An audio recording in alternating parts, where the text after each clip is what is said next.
श्री स्वामी समर्थ, जय जय स्वामी समर्थ। श्री स्वामी समर्थ, जय जय स्वामी समर्थ। घर, जॉब आणि अध्यात्म या आपल्या सगळ्यांच्या मराठी यूट्यूब चॅनलवर मी सगळ्यांचं मनाभावापासून स्वागत करते आणि सगळेजण आनंदात, सुखात आणि मजेत असाल अशी श्री स्वामी महाराजांच्या चरणी प्रार्थना करते। त्याचप्रमाणे ज्यांचे काही जर का कोणाला काही दुःख, कष्ट, काही टेन्शन असतील, काही संकट असतील, हे स्वामी महाराज लवकरात लवकर त्यांची संकट दूर करो, त्यांच्या अडीअडचणी दूर करो ही महाराजांच्या चरणी प्रार्थना करते आणि आजच्या ह्या नवीन व्हिडिओला सुरुवात करते। श्री स्वामी समर्थ।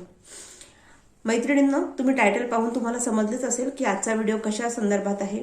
तर आजचा व्हिडिओ आपला आहे श्री गणेशाची उपासना। अगदी सोपं मी तुम्हाला एक व्रत सांगणार आहे की गणपती बाप्पांचं मनोकामना पूर्ण करणारं हे व्रत आहे आणि हे व्रत इतकं साधं सोपं आहे की या व्रताला कुठलाही आपल्याला उपवास करायचं काम नाही, आपल्याला कुठलीही पूजा मांडणी करायची काम नाही आणि सगळ्यात महत्त्वाची गोष्ट म्हणजे की हे व्रत, ही पूजा, हे जे मनोकामना पूर्ण करणारं हे जे व्रत आहे याला खूप कालावधी जायचं सुद्धा काम नाही। म्हणजे आपण ती पूजा अगदी करू शकतो। यासाठी कुठलेही नियम नाही, काहीच नाही।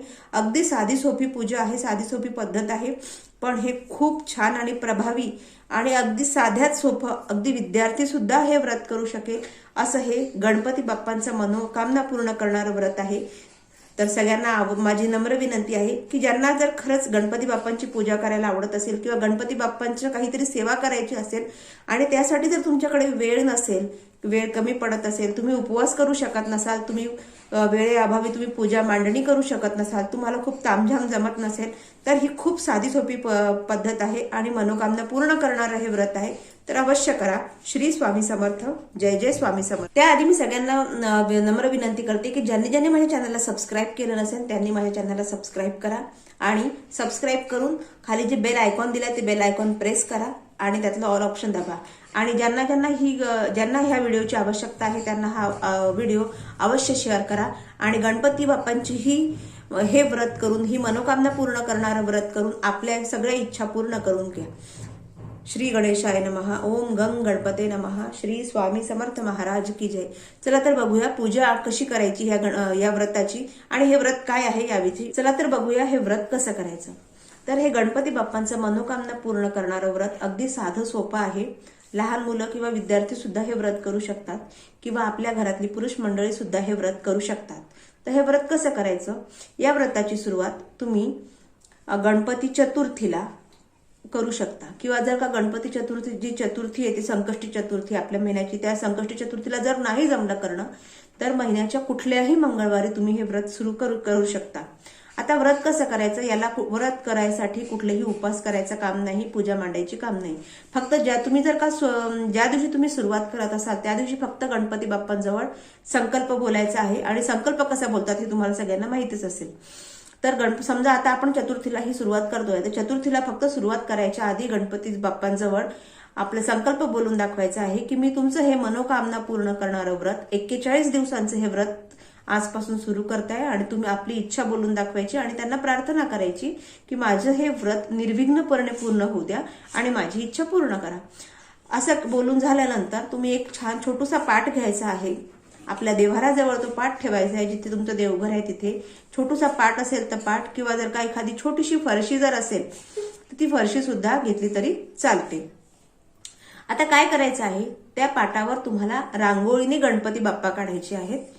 गणपती बाप्पा जर काढता येत असेल तर फारच चांगली गोष्ट, नाही तर रेडीमेड साचे सुद्धा मिळतात गणपतीच्या आकाराचे, त्याने तुम्ही गणपती बाप्पा काढले तरी चालेल। तर त्या पाटावर किंवा त्या फरशीवर गणपतीचं चित्र काढायचं आहे आणि त्या गणपतीला तुम्हाला हळद, कुंकू, अष्टगंध आणि अक्षदा वाहून त्यांची मनोमन प्रार्थना करायची आहे। धूप दीपाने त्यांना ओवाळायचं आहे।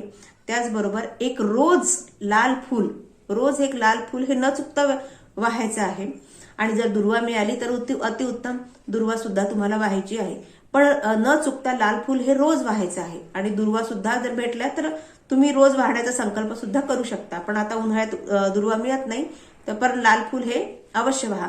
आता लाल फूल जर एखाद्या वेळेस नाही मिळालं तर तुम्ही काय करायचं? एखादं पांढरं फूल जर असेल तर तुम्ही ते कुंकुवामध्ये बुडवून लाल करू शकता आणि ते सुद्धा तुम्ही गणपती बाप्पाला लाल फूल म्हणून अर्पण करू शकता। तर अशी पूजा करायची आहे। आणि पूजा झाल्यानंतर गणपती बाप्पाला एक तर गुळ खोबऱ्याचा नाहीतर खडी साखरेचा, आणि ते दोन्ही नसेल तर साधा साखरेचा एका छोट्या वाटीमध्ये नैवेद्य दाखवायचा आहे त्या रांगोळीच्या गणपतीला, आणि त्यांची मनोमन प्रार्थना करायची। ही पूजा तुम्हाला रोज सतत 41 दिवस करायची आहे। आता ज्या दिवशी तुम्ही रांगोळी दुसऱ्या दिवशी काढाल त्यावेळेस आधीची जी रांगोळी आहे, गणपतीचं जे चित्र काढलं आहे रांगोळीनी, ते चित्र आधी ती रांगोळी जमा करून घ्यायची आणि एका वेगळ्या डब्यामध्ये बंद करायची। ही रोज तुम्हाला रांगोळी काढायची आहे, गणपतीचं चित्र रोज रांगोळीने काढायचं आहे। आणि आधीचं जे तुम्ही चित्र काढलेलं होतं, आधीची जी पूजा आहे ती जमा करून ती तुम्हाला एका डब्यामध्ये बंद करायची आहे। 41 दिवस सतत तुम्हाला ही पूजा करायची आहे। आणि जर का तुमची इच्छा 41 दिवसांच्या आत पूर्ण झाली तर ज्या दिवशी तुमची इच्छा पूर्ण झाली आहे त्या दिवशी, समजा तुमची 10 दिवसातच इच्छा पूर्ण झाली किंवा 20 दिवसांमध्ये तुमची इच्छा पूर्ण झाली, तर 20 दिवसांची जमा झालेली जेवढी रांगोळी आहे, लक्षपूर्वक ऐका, 20 दिवसांची जमा झालेली तुमची जेवढी रांगोळी आहे त्या रांगोळीचं जेवढी रांगोळी आहे त्या रांगोळीच्या वजना एवढाच तुम्हाला रवा घ्यायचा आहे। समजा तुमची 1 वाटी समजा रांगोळी जमा झालेली आहे तर तुम्हाला 1 वाटीच रवा घ्यायचा आहे आणि त्या रव्याचा तुम्हाला शिरा करायचा आहे।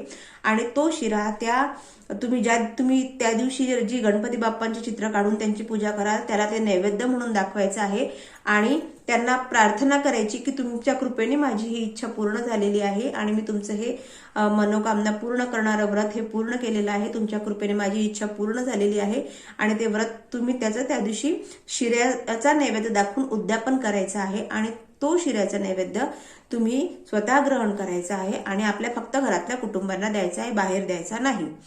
हे व्रत अशा पद्धतीने करायचं। आणि जर तुमची इच्छा जर असेल, समजा तुमची 20 दिवसात इच्छा पूर्ण झाली आणि तुम्हाला ते सतत 41 दिवस म्हणजे 1.25 महिना होतो जवळपास, जर तुम्हाला 1.25 महिना 41 दिवस जर हे पूर्ण व्रत कंटिन्यू करायचं असेल तरी तुम्ही करू शकता। पण जर का झालं असेल तर तुम्ही तिथे सुद्धा ते व्रत तुम्ही थांबवू शकता आणि त्या आधी व्रताचं अशा पद्धतीने उद्यापन करायचं। श्री स्वामी समर्थ, जय जय स्वामी समर्थ। 41 दिवसानंतर सुद्धा जेवढी रांगोळी येईल याच पद्धतीने तुम्हाला उद्यापन करायचं आहे। तर मैत्रिणींनो, खूप सोपी आणि खूप छान आहे, खूप छान मनोकामना पूर्ण करणारं हे व्रत आहे। काहीतरी आपण आपल्या घरात आपण ती पूजा मांडलेली आहे, काहीतरी वेगळं करतोय असं आपल्या मनाला एक प्रसन्नता वाटते, आनंद वाटतो आणि काहीतरी आपल्याला एक उत्साह आपल्यामध्ये राहतो। त्यामुळे नक्की हे व्रत करून बघा, काहीच कठीण नाहीये, खूप सोपं आहे। आता येत्या मंगळवारी चतुर्थी येत आहे, तुम्ही ज्यांना इच्छा असेल काही आपली मनोकामना पूर्ण करायची असेल तर अवश्य हे व्रत तुम्ही नक्की करून बघा। आणखी मी चतुर्थी संबंधात 2 व्हिडिओ तुम्हाला घेऊन येणार आहे, तर ते व्हिडिओज तुम्ही आवर्जून नक्की बघा। आणि जर तुम्हाला माझा हा व्हिडिओ आवडला असेल तर नक्की माझ्या चॅनलला सबस्क्राईब करा आणि लाईकचं बटन दाबा। श्री स्वामी समर्थ, जय जय स्वामी समर्थ। हा, तर तुमच्यासाठी देवाजवळ ही पूजा कशी मांडायची हे मी तुम्हाला ही पूजा तुम्हाला थोडक्यात करून दाखवते। तुम्ही ती पूजा बघून घ्या, म्हणजे तुम्हाला एक आयडिया येईल। आणि खूप छान पूजा आहे मैत्रिणींनो, नक्की करा। याने आपली गणपती बाप्पा हे आपलं मनोकामना पूर्ण करणारे, आपले संकट, आपले विघ्न दूर करणारे, त्याचप्रमाणे बुद्धिदायक आहे। आपल्या मुलांच्या शिक्षणासाठी तुम्ही जर का काही तुम्हाला इच्छा असेल तर तुम्ही ते व्रत हे करू शकता आणि लवकर प्रसन्न होणारे आणि लवकरात लवकर आपल्या भक्तांना आशीर्वाद देणारी अशी ही दैवत आहे। आणि हेच नाही तर गणपती बाप्पांचं जर का तुम्ही असं कुठलं व्रत केलं असेल किंवा गणपती बाप्पांचं ही मनोकामना किंवा गणपती बाप्पांची जर पूजा अर्चना जर तुम्ही केली तर त्यासोबत भगवान शिवशंकरांचा आणि आई भवानीचा सुद्धा आपल्याला कृपा आशीर्वाद प्राप्त होतो। त्यामुळे नक्की हे मनोकामना पूर्ण करणारे व्रत करा। आता ही पूजा दाखवलेली आहे तुम्हाला, तुम्ही पूजा थोडक्यात बघून घ्या। श्री स्वामी समर्थ, जय जय स्वामी समर्थ।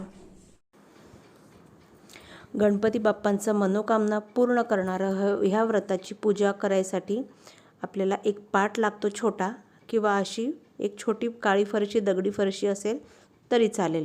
मी ही छोटी फरशी घेतलेली आहे आणि अशी ह्या फरशीवर किंवा पाटावर आपल्याला गणपतीचं एक चित्र काढून घ्यायचं आहे।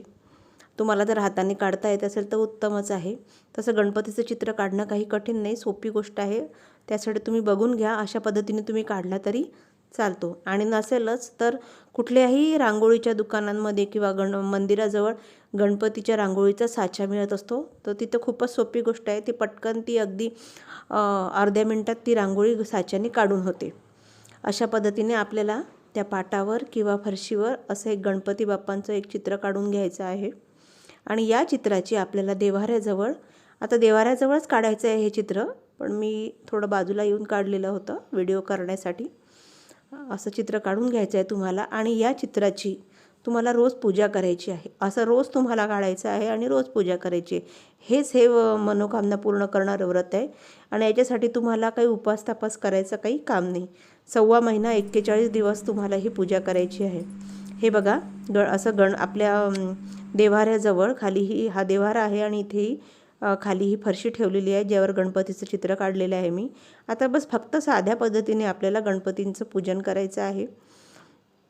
खूप सोपी पद्धत आहे मैत्रिणींनो आणि याने इतक्या छान याचे फळ मिळतात. तुम्ही नक्की करून बघा. तुम्हाला वेळ नसल्यास तुम्ही ही पूजा अवश्य करू शकता किंवा तुमच्या घरातल्या तुमच्या मुलांना मुलींनासुद्धा तुम्ही करायला लावू शकता.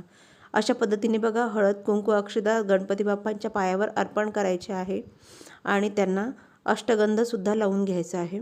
अष्टगंध लावून घ्यायचं आणि अक्षदासुद्धा लावून घ्यायच्या आहेत. हे मी अक्षदा लावून घेतलं आहे आणि अष्टगंध हळदी कुंकू लावल्यानंतर प्रत्येक उपचारास अर्पण करताना तुम्हाला सांगितलं आहे जसं अष्टगंधम समर्पयामी हा शब्द अवश्य वापरायचा आहे. तर अष्टगंध लावून घेतलेला आहे तर त्यावर अक्षदा अर्पण करत आहे. लाल कुंकवामध्ये बुडवलेल्या अक्षदा अर्पण करायच्या आहे. पांढऱ्या अक्षदा गणपती बाप्पांना अर्पण करायच्या नाही आणि त्यांच्या पायावर दुर्वा अर्पण करायचे आहेत आणि रोज न चुकता जोपर्यंत तुमचं हे व्रत सुरू आहे तोपर्यंत लाल फूल हे गणपती बाप्पांना वाहायचंच आहे आणि एक नैवेद्य अर्पण करायचं आहे. तुम्हाला सांगितलं गूळ खोबरं, खडी साखर किंवा आपली साधी साखर असेल तरी चालेल. असं छोटीशी एक वाटीच करून घ्यायची आणि इतकं तुम्हाला रोज इतकी साधी ही पूजा करायची आहे. या पूजेला नंतर गणपती बाप्पाला दीप आणि धूप आणि ओवाळून घ्यायचं आहे आणि हात जोडून प्रार्थना करायची आहे. जर तुम्ही इतकं पूजन झाल्यानंतर तुम्हाला जर इच्छा असेल तर तुम्ही एखादं गणपती बाप्पांचं स्तोत्रसुद्धा म्हणू शकता. संकटनाशन गणपती स्तोत्र म्हणू शकता किंवा गणपती अथर्व शीर्ष म्हणू शकता किंवा गणपतीची एखादी माळ करू शकता जर इच्छा असेल तर. पण याचं पूजन फक्त इतकंच आहे. फक्त इतकंच तुम्हाला 41 दिवस करायचं आहे किंवा तुमची मनोकामना पूर्ण होऊस तर करायचं आहे. तर अवश्य करून बघा. श्री स्वामी समर्थ. ओम गंग गणपते नमः.